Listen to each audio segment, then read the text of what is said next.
Hello dear students, कैसे आप सब। उम्मीद करता हूं कि आप सब कुशल मंगल से होंगे और पढ़ाई लिखाई आपकी अच्छी चल रही होगी। हालांकि आपके व्यूज़ देख के लगता नहीं कि आप बहुत अच्छी पढ़ाई कर रहे हैं। सो मित्रों, थोड़ी सा आप लोग कोशिश करिए। मैं आप सभी का ज्ञान गोदावरी ऑनलाइन एजुकेशन सेंटर पर एक बार फिर से स्वागत करता हूं। और फ्रेंड्स, हम लोगों ने पिछली क्लास में कैलेंडर को पूरी तरह से कंप्लीट कर लिया। कैलेंडर में हमने आपको सारे क्वेश्चन कराए हैं और यूपीएसआई ही नहीं, हम लोगों ने इस लेवल पर सारे क्वेश्चन दिए कि आप जिस भी कंपटीशन को देने जाएंगे, यकीन मानिए वीडियो जब आपके पास हैं, आप कोई परीक्षा दे के आना। अगर आपके क्वेश्चन ना लिखें तो कमेंट बॉक्स में बता देना कि मैं ये परीक्षा दे के आया हूँ, वो क्वेश्चन नहीं है, जबकि वो सिर्फ क्लास के थे। अभी कैलेंडर के बेस पर आपकी प्रैक्टिस बाकी है, तो प्रैक्टिस भी हम आपको कराएंगे आगे। और साथ ही साथ अब आपको संडे को आपके लिए एक स्पेशल क्वेश्चंस आपको लेके आएंगे, संभावित मॉडल पेपर या जो आपके पास आए वो हम आपका अलग से कराया करेंगे, पूरी रीजनिंग का, पूरी मैथ्स का। बस आप लोग थोड़ा सा हम सबका भी उत्साह बढ़ाइए। इसके लिए चैनल को लाइक, सब्सक्राइब और शेयर जरूर करिए, ताकि हम और हमारी टीम भी उत्साह के साथ आप लिए और कुछ बेहतर देने की कोशिश करें। और यकीनन हम आपकी तैयारी की दिशा में मील का पत्थर साबित होंगे, ऐसा हमें विश्वास है। तो फ्रेंड्स, बिना किसी देरी के चलिए आज एक नए टॉपिक की शुरुआत करते हैं। बहुत ही बेहतरीन चैप्टर आप लेके शुरू कर रहा हूँ आज, वो है ब्लड रिलेशन टेस्ट, यानी रिश्ता संबंधी परीक्षा। हमें देखिए, आपके समय की भी बहुत कीमत पता होती है और आपका डेटा भी कितना अवेलेबल है ये भी हमें पता है, क्योंकि हम जानते हैं कि time is money and time is power. समय ही पैसा है, समय ही शक्ति है। ये दुनिया एक रंगमंच है, इस रंगमंच पर हम और आप अपने रोल प्ले कर रहे हैं, जिसका जब तक रोल है तब तक निभाएगा। इस नाते हम नहीं चाहते कि, देखिए हमने देखा होगा आपने कि अपनी क्लास के अंतर्गत सिर्फ क्वेश्चन सवाल जवाब। हम चाहते हैं कि हम लोग आधे घंटे पौन घंटे की जो वीडियो जा रही हैं उसमें हमारा विद्यार्थी ज़्यादा से ज़्यादा चीज़ें लेकर के काम करे। हम इसमें इसी नाते नाच गाना डांस कुछ नहीं करते, आता हमें सब कुछ है। ऑफलाइन की क्लासेस में सारी नौटंकी आती, लेकिन अगर वो सारे काम यहाँ शुरू करूँगा तो मज़ा नहीं आएगा। इस नाते हम चाहते हैं कि आप ज़्यादा से ज़्यादा चीज़ों को अच्छे से समझ पाएँ। इस नाते सिर्फ हम लोग क्वेश्चन आंसर पर बढ़ते हैं, बाकी इतने बोरिंग पर्सन बिल्कुल नहीं हैं। लोग हंस हंस के पागल हो जाते हैं, आपको भी हंसाएंगे। बस आप चैनल को स्लाइड लेकर के आइए कि हम आपके पास तेज़ी से लाइव आ सकें। ठीक है, चलिए आज के कार्य की शुरुआत करते हैं। और आप अपनी कॉपी पे ज़रा बड़े मज़ेदार टॉपिक को लिखिए, रिश्ता संबंधी परीक्षा। चूंकि हमारे आपके रिश्ते बनेंगे तभी तो हम सब आगे बढ़ेंगे। रिश्ता संबंधी परीक्षा, तो रिश्ता संबंधी परीक्षा आप यहाँ पे हेडिंग लगा दें और इसे लिख सकेंगे ब्लड रिलेशन टेस्ट। अब देखो, ये ब्लड रिलेशन टेस्ट है। कुछ भी पढ़ाने से पहले मैं सबसे पहले इसके प्रश्नों के प्रकार आपके लिए लिखता हूं। काइंड्स ऑफ क्वेश्चन, प्रश्नों के प्रकार। आप लोग प्रश्नों के प्रकार यहां पे लिखिए। इस टॉपिक के अंदर भी कुल 3 टाइप के क्वेश्चन आपसे पूछे जाएंगे। एक अच्छा सा नोट बनाओ सब लोग। समय अभी आप पास है, वैकेंसी आने में थोड़ी सी समय है और आएगा तो कोई तैयारी नहीं कर पाएगा, इस नाते आप लोग प्रिपेयर रहिए। सबसे पहला टाइप आप लोग नाम लिखिएगा, कथनों पर आधारित प्रश्न। आपकी परीक्षा के लिए सबसे ज़्यादा इंपॉर्टेंट यही होगा। तो कथनों पर आधारित प्रश्न। कथनों पर आधारित प्रश्न के लिए आप देखेंगे मेरे साथ। दूसरा होगा विभिन्न सूचनाओं पर, तो हेडिंग लगाइए विभिन्न सूचनाओं पर आधारित प्रश्न।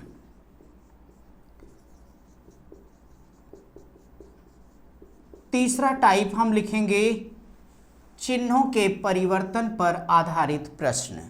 तो आप लिख लें चिन्हों के परिवर्तन पर आधारित प्रश्न। परिवर्तन पर आधारित प्रश्न, ये हमारा तीसरा टाइप होगा। मैं आपको ये बताता चलूं कि सबसे ज़्यादा इंपॉर्टेंट हमारे लिए कौन सा है, तो इसे आप लिखें मोस्ट इम्पॉर्टेंट। यानी सबसे ज़्यादा इंपॉर्टेंट हमारे लिए पहला है और दूसरा भी होगा, तीसरा भी होगा। ये दोनों थोड़ा सा अल्टरनेट है, कभी कभार आ गए तो वाह वाह, नहीं आया तो पड़ोसी की जय हो। ठीक है, चलिए आपने प्रश्नों के प्रकार लिख लिया होगा, हम आगे चलें। मैं बिल्कुल आराम से चलूँगा, आप घबराइए नहीं, बस आप साथ देते चलिए, हम लोग तो हर क्षण आपके साथ बने रहेंगे। अब देखो, रिश्ता संबंधी का कोई भी सवाल लगाने से पहले 2-3 बेसिक बातें मैं आपसे पूछ लेता हूं। आपको पता है कि इंसान की फितरत है, जिन चीज़ों के पास जितना वो करीब होता है उनको समझने में उतनी ही भूल करता है। तो आप यहाँ पे ध्यान रखिए कि बात रिश्ते की है, तो आपको सबसे पहले ये जानना पड़ेगा कि वास्तव में रिश्ता और खून का रिश्ता में क्या फ़र्क है, एक शब्द। दूसरी बात है कि इसमें सवाल कहाँ से आने, वो हम आपसे चर्चा करेंगे। फिर हम आपको इसके बेसिक कॉन्सेप्ट सिखा लेंगे, तब चल करके हम लोग सवाल जवाब की तरफ बढ़ेंगे। पहला शब्द ये है कि वास्तव में खून का रिश्ता क्या होता है। अगर आप सभी से ये कहा जाएगा कि भाई खून का रिश्ता क्या है, आपने देखा होगा इस रिश्ते में बड़ा दम होता है। आप ज़रा सोचिए कि ईश्वर न करे आप कभी गलती करें, वैसे दुनिया में कोई ऐसा इंसान पैदा नहीं हुआ जिसने आज तक कोई ना कोई गलती ना की हो, फिर भी हम लोग कभी कभी डायलॉग मारते रहते हैं कि मैं सर्वश्रेष्ठ हूँ, ऐसा कुछ होता नहीं। अब एक बात बताइए कि जैसे कि हर बच्चा अपने माँ बाप के लिए सबसे प्यारा होता है, हर माता पिता को ऐसा महसूस होता है कि उसके बेटे से जैसा अच्छा बेटा इस संसार में पैदा नहीं होगा।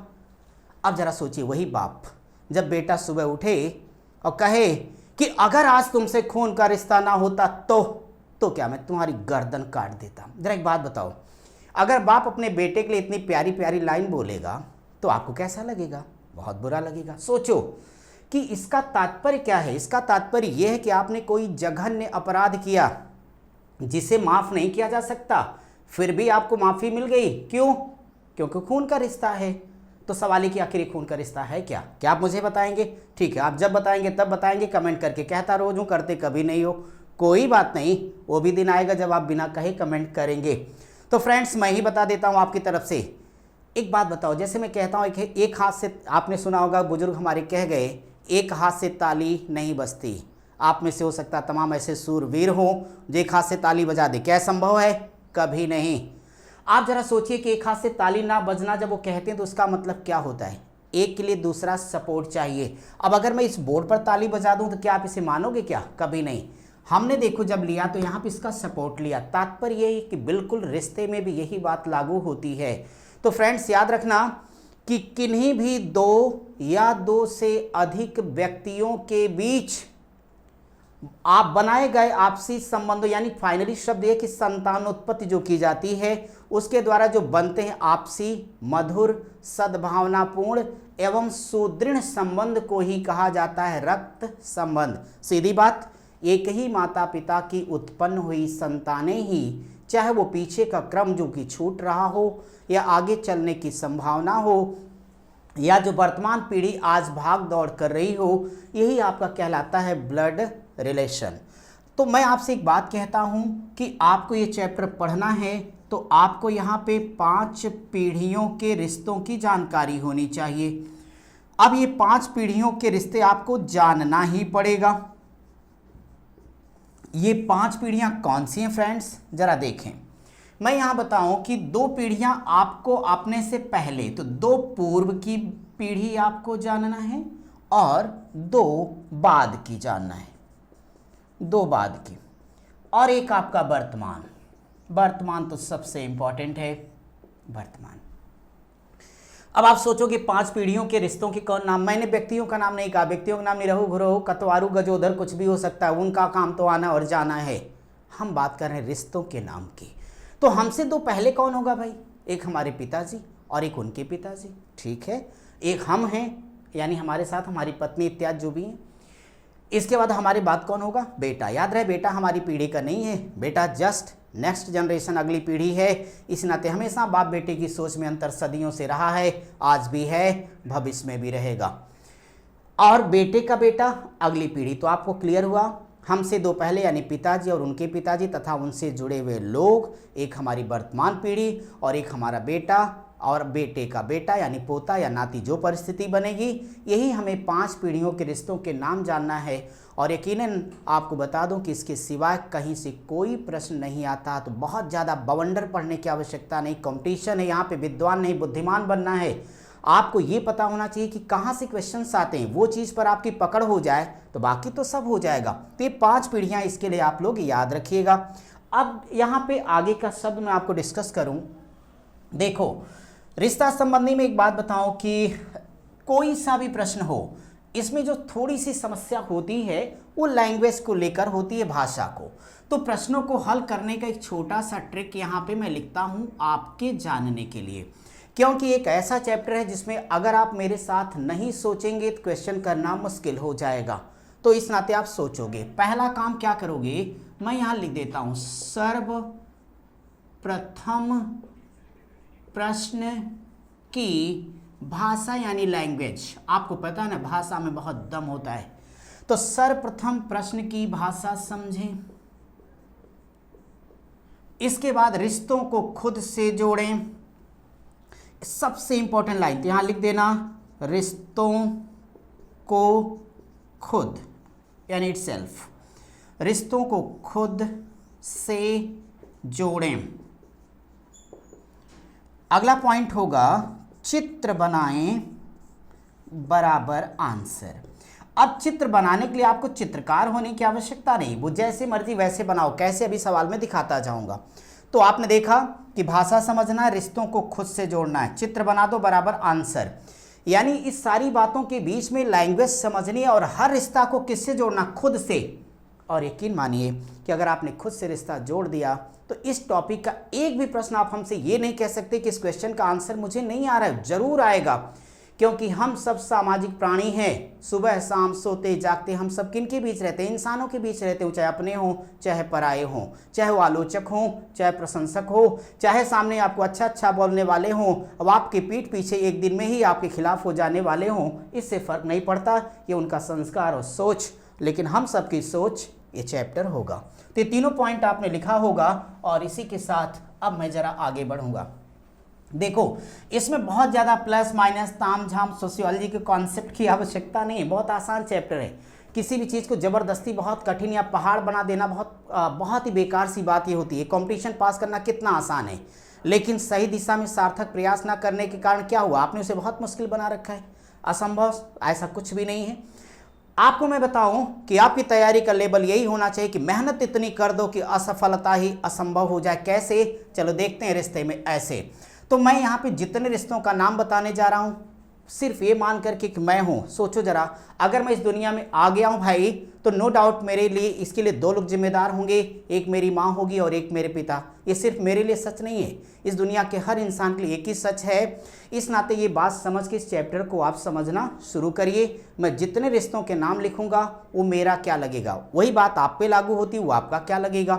इतनी बातें समझ लेंगे तो फिर तो समझो चैप्टर अपना है। तो शुरू करें भाई, अनुमति आप सबकी। ठीक, यहाँ मैंने लिख दिया स्वयं को, खुद को। चलिए अब अगर ये मैंने स्वयं को लिखा, आप सभी जानते हो कि अब हमारे यहाँ दो पक्ष होंगे। देखो भाई हमने यहाँ दो पक्ष ले लिया तो नो डाउट अगर मैं यहाँ से बात करता हूँ तो ये मेरा एक होगा मातृपक्ष यानी माता साइड से, और दूसरा पिता साइड से। सबसे पहले हमने यहाँ से शुरुआत की। देखो आप सभी को पता है कि इंसान निहायत स्वार्थी होता है, पैदाइशी स्वार्थी हम आप चाहे जितना दिखावा कर लें, लेकिन सच ये है कि हमारी हर बात में स्वार्थ छुपा होता है। वैसे भी इस स्वार्थ ना होता तो हम सब कितने खुरापाती होंगे ये आप बेहतर समझ सकते थे। इन स्वार्थ ने हमें आपको सुबह शाम तक बांध रखा है। जरा सोचो, जब हम किसी काम लायक नहीं होते तो भाग भाग के बहुत ननिहाल जाते हैं। आप भी कभी गए हो कि नहीं पता नहीं, हम लोग तो गए भाई। तो सबसे पहले आप ननिहाल जाते हो, जब लगता है कि नहीं अब पापा से लेना होना है तो बहुत आते प्यार से, पापा पापा आप तो मेरे ग्रेट पापा हैं, फटाफट आप इनका काम कर लिया। बड़े आराम से तैयारी करने शहर में आ गए तो फिर न मम्मी न पापा, अपना काम दूसरा शुरू हो गया।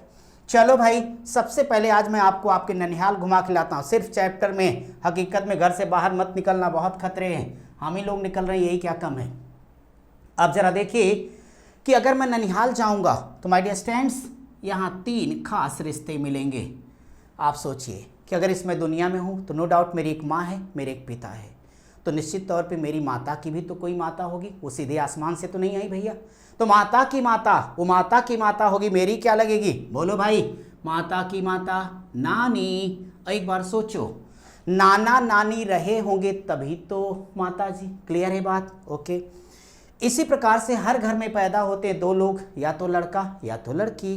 अब जरा देखिए मैं कहाँ पे हूँ, ननिहाल में हूँ। यहाँ से रिश्ता जरा निभाना पड़ता है, चाहे बने या ना बने। माता है तो माता की कोई तो बहन होगी, बहन होगी माता की, मेरी क्या लगेगी, तो आप कहोगे माता की बहन लगेगी मौसी। मेरे भाई मौसी है तो देर या सबेर मौसा जी होंगे ही, और मौसी और मौसा जी तो उनकी संतानें होंगी वही दो, या तो लड़का या तो लड़की। एक बार बोलो, अगर लड़का होगा तो मौसेरा भाई, लड़की होगी तो मौसेरी बहन। किसकी? हमारी। क्यों? क्योंकि हर रिश्ते को मैं खुद से जोड़ के देख रहा हूं ना भाई, तो इस नाते यहाँ पे मौसी जी का। अब एक बात यहाँ पे बताता चलो कि घबरा मत जाना, यहाँ पे मौसी जी के यहाँ से सवाल कितने रीजनिंग में आते ये तो जानो। मौसी पक्ष से या तो मौसी आएंगी, या तो मौसेरा भाई, या तो मौसेरी बहन। इसके सिवाय मौसी के घर से कोई प्रश्न रीजनिंग में नहीं आता। अब जबरिया मौसा जी, मौसा के भाई, मौसा की माता, मौसा की बहन, उनका ननिहाल, उनका फुफुआ और ये सब मत करने जाना।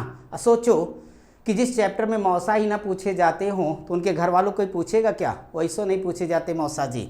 तो डियर स्टूडेंट्स याद रखना कि यहाँ से सिर्फ मौसी, मौसेरा भाई, मौसेरी बहन और हमें किसी से कोई मतलब नहीं। हकीकत में आप अपने सदा रिश्ते बनाए रखें, रीजनिंग में उनकी आवश्यकता नहीं है। अब देखिए, माता का भाई बोलो मामा, और मामा की पत्नी मामी। अच्छी बात, मामा मामी तो संतानें वही दो, या तो लड़का या तो लड़की। लड़का होगा तो ममेरा भाई, लड़की होगी तो ममेरी बहन। किसकी? हमारी। क्योंकि हर रिश्ते को हम खुद से जोड़ के देख रहे हैं, ये बात भूल मत जाना। यहां से देखो, मामा, मामी, ममेरा भाई, ममेरी बहन, यहां तक प्रश्न आता है। और एक बात बता दूं, जो ममेरा भाई का लड़का होगा या फिर उसके लड़के होंगे, वहां से प्रश्न कभी नहीं आते। वो इसलिए नहीं आते क्योंकि आपको मैं बताऊं कि जो ममेरा भाई है या उसकी पत्नी होगी तो ममेरी भाभी होगी। जब हम किसी को भाई या भाभी बोलेंगे तो सिंपली उसकी संतान हमारी भतीजा होगी, हम चाचा होंगे। चाचा भतीजा का नाटक हम अपने घर में करते हैं, रिश्तेदारी में नहीं करते। फिर भी संबंध किसी को दूरी ना लगे, इसलिए हम वहाँ जाकर के इस तरह से आपने कभी ऐसा कहा क्या ममेरा भैया, ममेरा भाभी, फुफेरा चाचा, ऐसा कुछ बोलते हैं? बिल्कुल नहीं। इसलिए याद रहे कि ऐसे प्रश्न हमारी रीजनिंग में नहीं आते। यानी सीधी बात कि आप ममेरा भाई, ममेरी बहन, मामा, मामी, नाना, नानी, मौसी जी, मौसेरा भाई, मौसेरी बहन, बस। एक लोग और इम्पॉर्टेंट है, जरा सोचिए। जब भी आप जाते होंगे ननिहाल तो बड़े ताव से जा रहा हूँ मामा जी के पास। अगर कहीं पैसे ज़्यादा होंगे, थोड़ी ज़्यादा जाते होंगे आप, अरे मेरे मामा जी ये हैं वो है, ठीक है, बहुत अच्छे आपके मामा जी। तो याद रखना कि इसी तरह ताव से कभी आपकी मम्मी भी तो आपके ननिहाल जाती रही होंगी, अपने ननिहाल, सॉरी, आपके मामा जी भी अपने ननिहाल जाते रहेंगे। तात्पर्य मैं घुमा फिरा के कहना चाहता हूं कि जो माता का मामा होगा वही मेरी माँ का भी मामा होगा। इस नाते एक क्वेश्चन यहाँ से आएगा, ध्यान रखिएगा। तो ननिहाल पक्ष से मेरा काम कंप्लीट हो गया, बाकी किसी रिश्ते को मुझे नहीं जानना। आइए मिलते हैं जरा अपने पिताजी से। देखो भाई, आप सभी जानते हो कि समाज में हर जगह स्त्री और पुरुष ही रहते हैं, केवल स्थान और परिस्थिति के हिसाब से रिश्तों के नाम बदल जाते हैं। ठीक वैसे जैसे मैं किसी का बेटा हूँ तो किसी का बाप हूँ, किसी का समधी तो किसी का दामाद, अगर मैं किसी का जीजा हूँ तो किसी का साला भी हूँ, क्योंकि ये तो सामाजिक सच है और ये होना भी तो चाहिए। तो भाई चलिए पिताजी के पास आता हूँ। ठीक वही बात यहाँ पर भी होगी फ्रेंड्स। 3 लोगों से मिलिए। जैसे अभी आपने बड़े ताव से कहा कि माता की माता नानी, तो बोलो मेरे भाई पिता की माता क्या होगी? दादी, दादा, दादी, तभी तो पिताजी। ठीक है, चलो। आपने कहा कि माता की बहन मौसी, तो मुझे बताओ पिता की बहन बुआ या फुआ, जो भी आप बोलते हो, वैसे लिखा जाता है बुआ ही। अब बुआ है तो फूफा जी होंगे ही, बुआ और फूफा जी हैं तो संतानें वही दो, या तो लड़का या तो लड़की। लड़का हुआ तो फुफेरा भाई और लड़की होगी तो फुफेरी बहन। यहाँ से बुआ जी के घर से सिर्फ 3 क्वेश्चन आएंगे फ्रेंड्स, फुआ जी या बुआ जी, फुफेरा भाई, फुफेरी बहन, बस। अब बताओ, जब फूफा जी बेचारे नहीं सवाल में आते तो क्या उनके घर वालों कोई पूछेगा? बिल्कुल नहीं, उनको आराम करने दीजिए। यानी यहाँ से और कोई रिश्ता हमें नहीं जानना। अब जरा सोचिए, माता का भाई मामा, तो पिता का भाई चाचा, तो पिता का भाई चाचा। देखो भाई, नॉर्मली क्या होता है, बड़ा भाई है तो ताऊ बोला जाता है, बड़े चाचा, बड़े पापा, आप ऐसा कुछ भी बोलें, लेकिन रीजनिंग में ताऊ तावा जैसा कोई कॉन्सेप्ट नहीं है। चाचा मतलब आजकल के अंकल जी, बस इतनी ही बात है। तो आप यहाँ कहेंगे पिता का भाई क्या होगा? चाचा, चाचा की पत्नी चाची। आपको पता होगा कि सभी रिश्तों में सबसे अच्छा रिश्ता चाचा का ही होता है, क्योंकि इनकी दोस्ती का भी अपना मजा है और इनकी दुश्मनी का भी मज़ा है। दोनों ही परिस्थिति जो भी बने, इनके साथ रिश्ता निभाने में मज़ा ही मज़ा है। दोस्त हैं तो भी, दुश्मन है तो भी। ठीक है, चलिए, हमारी तो दोस्ती ही है। चाचा चाची संतानें वही दो, लड़का तो चचेरा भाई, लड़की तो चचेरी बहन। याद रखिए, चाचा जी के ससुराल से कोई सवाल आपकी रीजनिंग में नहीं आएगा, तो उनकी ससुराल जाने देते हैं। आप घूम टहल आइएगा चाचा जी के यहाँ, बट सवाल नहीं आएगा। सो चाचा चाची, चचेरा भाई, चचेरी बहन, बस। आपको पता है आपकी 2 पीढ़ियां समाप्त हो गई। आपने देखा पिता, उनके पिता, उनसे जुड़े हुए लोग, माता, उनकी माता, उनसे जुड़े हुए लोग। सोचो, इस दुनिया में हम दूसरे की बात कब तक करते रहेंगे? जरा कुछ अपनी भी तो बात कर लें। तो जरा सोचो, मैं आप सभी को लड़का मानते हुए अपनी बात को समझा देता हूँ। अब जरा सोचो कि मान लो कि मैं हूँ, मेरी शादी होगी किसी लड़की से। मेरी होगी नहीं भैया, हो चुकी है, मैं सिर्फ आपको समझा रहा हूँ।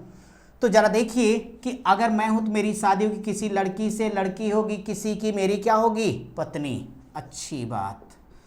अब यहाँ पे एक मज़े की बात, ननिहाल आपको मैंने घुमा दिया, आपने अपना घर देख लिया, चलो लगे हाथ ससुराल भी कर लो।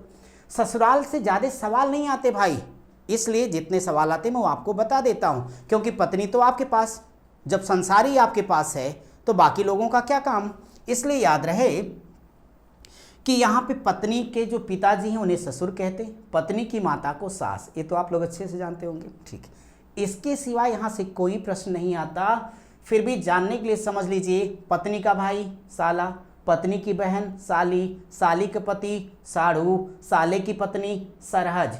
ये रिश्ते कहने में बड़े अच्छे होते हैं, सो इनको जहाँ हैं वहीं रहने दें, इनसे बड़ा प्यारा संबंध निभाते रहें। लेकिन सवाल रीजनिंग में इनसे नहीं आना है, सिर्फ यहीं से प्रश्न आना है। ठीक है, चलिए आगे बढ़ता हूँ। अब जरा सोचो, हम और हमारी पत्नी है तो हम भी तो सामाजिक जीवन में आगे बढ़ेंगे और हमारी भी संतानें होंगी 2, वही या तो लड़का या तो लड़की। अब मैं मान लेता हूं, चलिए भाई, एक बेटा है और एक बेटी है, तो पुत्र और पुत्री हो गया। सोचो, वक्त बीतता जाता है, समय से ज़्यादा बलवान आज तक इस संसार में कोई पैदा नहीं हुआ, ये तो सभी जानते हो।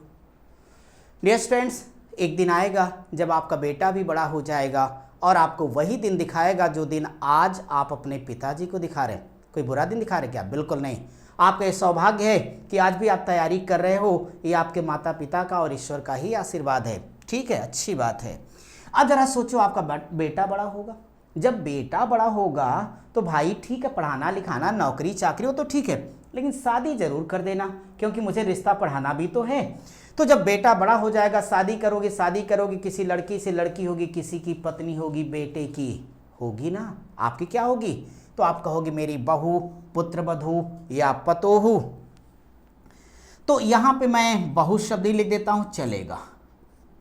तो आप रिश्ता वही लिखोगे जो आपका लगेगा। इसी प्रकार से जब बेटी बड़ी होगी, जरा सोचो, जब बेटी हमारी बड़ी होगी तो लड़का ढूंढेंगे, लड़का होगा किसी का, पति होगा बेटी का, मेरा रिश्ते में क्या लगेगा? वो दामाद लगेगा। अच्छी बात। अब भैया हम लोग धीरे धीरे इस नश्वर संसार से मुक्ति की तरफ आगे बढ़ेंगे। अगर हमारे बेटे बहू हैं तो नो डाउट उनकी भी संतानें होंगी, वही तो, या तो बेटा या तो बेटी। अब मैं आपसे पूछता हूं कि आपके बेटे का बेटा आपका क्या लगेगा? बोलो भाई। तो आपका आंसर आएगा पोता लगेगा। ठीक है, यानी तब तक आप दादाजी बन चुके होंगे, वर्दी आपकी फिर से उतर जाएगी, यानी रिटायर हो चुके होंगे फ्रेंड्स। इसी प्रकार से आपके बेटे की बेटी क्या होगी? तो आंसर बोलो, पोती होगी। अब बताइए, आपकी बेटी का बेटा आपका क्या लगेगा? तो आप कहेंगे नाती लगेगा वो तो। ठीक है, आपके बेटे की बेटी क्या लगेगी? नातिन या नतनी शब्द बोला जाता है, तो उससे कुछ कंफ्यूज ना हो, दोनों बातें एक ही हैं। उम्मीद करता हूँ ये डायग्राम आपको समझ में आ गया होगा। इसमें जितनी बातें हमने बताई उनमें से कोई ऐसी बात नहीं जो आप ना जानते हों। इसमें सारी बातें आपकी जानी पहचानी समझी थी, हमने याद दिला दिया। इसके सिवा कोई बात आपको जानना भी नहीं है, कोई फालतू की लिस्ट पढ़ना भी नहीं है। फिर भी 2-3 छोटी छोटी बातें वो मैं आपसे चर्चा कर लेता हूँ। जैसे एक शब्द बार बार प्रयोग किया जाएगा, इकलौता। इकलौता, देखो जब इकलौता या इकलौती शब्द का प्रयोग होता है, इसका मतलब होता है ओनली वन, यानी एकमात्र, अर्थात एक ही। जैसे कोई कह दे कि माता की इकलौती पुत्री, तो माता की इकलौती पुत्री बहन होगी। पिता का इकलौता पुत्र मैं खुद हो गया। नाना की इकलौती पुत्री अपनी मम्मी हो गई। दादा का इकलौता पुत्र अपने पापा यानी पिताजी हो गए। तो इस तरह के शब्द का प्रयोग जब होगा तो इसको ध्यान रखना। और एक बात, बहन, अपनी बहन, बहन से भी प्रश्न आता है, चूंकि वो मेरे सीधे ब्लड से जुड़ी है, मेरी सगी बहन है, तो याद रहे जो बहन का पति वो बहन हुई आजकल के जीजा जी, और बहन का बेटा तो आपका क्या लगेगा भाई, भांजा, और बहन की बेटी भांजी। बस भाई सारा काम कंप्लीट हो गया। आप जल्दी से इसे बना लीजिए। यहाँ तक की बेसिक बातें तो आपकी कंप्लीट हो गई, और इस बेसिक बात के साथ अब हम आपके लिए टाइप 1 शुरू करेंगे। चलिए कुछ सवालों की शुरुआत करते हैं, और एक एक सवाल आपके सामने बढ़ता जाएगा। आपको इस चैप्टर में बहुत मजा आएगा, लेकिन मज़ा तभी आएगा जब आप मेरे साथ दिमाग का प्रयोग करिएगा, और साथ ही साथ हर रिश्ते को खुद से जोड़ना, इसमें कुछ नहीं करना है, सोचे उत्तर दे दो, एक ही फंडा है। तो क्वेश्चन नंबर 1 आपको दिख गया। क्वेश्चन नंबर 1 ये कहता है कि एक आदमी एक लड़के के बारे में कहता है, यह लड़का मेरे पिताजी के इकलौते बेटे का बेटा है। बताइए आदमी और लड़के का आपस में क्या संबंध है। तो अगर आदमी और लड़के का आपस में क्या संबंध है, तो अगर आदमी और लड़के का आपस में क्या संबंध कहेगा, तो जरा देखिए कि हमें इसे कैसे सॉल्व करना होगा। फ्रेंड्स, हर सवाल को, यानी क्वेश्चन नंबर 1 है रिश्ते को अपने से जोड़ना है। यहाँ मैं एक खूबसूरत सा आदमी बना देता हूँ, अरे कुछ भी हो, अपने गजोधर भाई होंगे। एक आदमी एक लड़के के बारे में, लड़का है, जरा 2 बाल स्टाइलिश बना देता हूँ, तो ये आदमी हो गया भाई, और यहाँ पर ये लड़का हो गया। एक आदमी एक लड़के के बारे में कहता है, यह लड़का मेरे पिताजी की इकलौते बेटे। भाई मेरे पिताजी की इकलौता बेटा कौन हो, मैं खुद हूँ, का बेटा है। तो डियर स्टूडेंट्स, ये हो जाएगा लड़का आदमी का बेटा। समझ पाए? तो नो डाउट ये लड़के के क्या होंगे, पिता होंगे। तो दोनों के बीच में संबंध निकल के आएगा पिता और पुत्र का। यही आपका करेक्ट आंसर है। कोई डाउट किसी को? Thank you.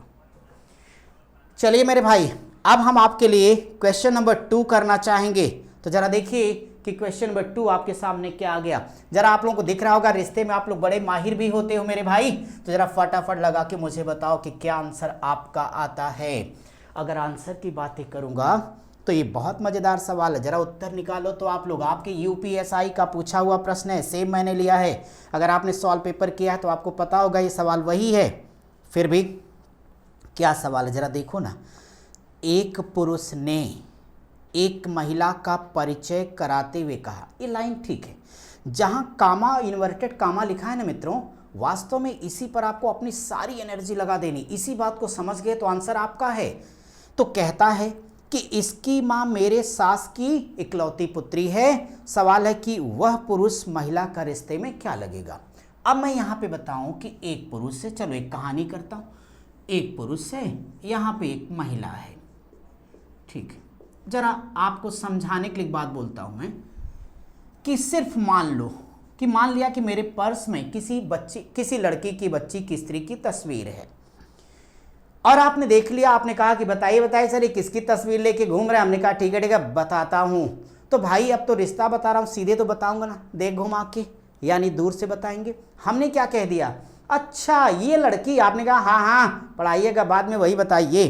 तो मैंने कह दिया इसकी माँ मेरे सास की इकलौती पुत्री है। एक बात बताओ, समाज में किसी को अंकल जी कह सकते हो, सर कह सकते हो, भैया कह सकते हो, दादी माँ कह सकते हो, माता जी कह सकते हो, लेकिन क्या किसी को सासू माँ कह सकते हो क्या? अरे भाई कहना मत, वरना अगले दिन आप पहचानने लायक नहीं बचेंगे, वो नहीं हो सकता। तो जब मैंने ये कहा कि इसकी माँ मेरे सास की इकलौती पुत्री, तो डियर स्टूडेंट, सास किसे कहते हो? पत्नी की माँ को। तो मेरे सास की इकलौती पुत्री यानी मेरे सास के पास एक ही बेटी, वो बेटी मुझसे क्या ब्याही है, अर्थात वही मेरी पत्नी है। बात तो यही हुई।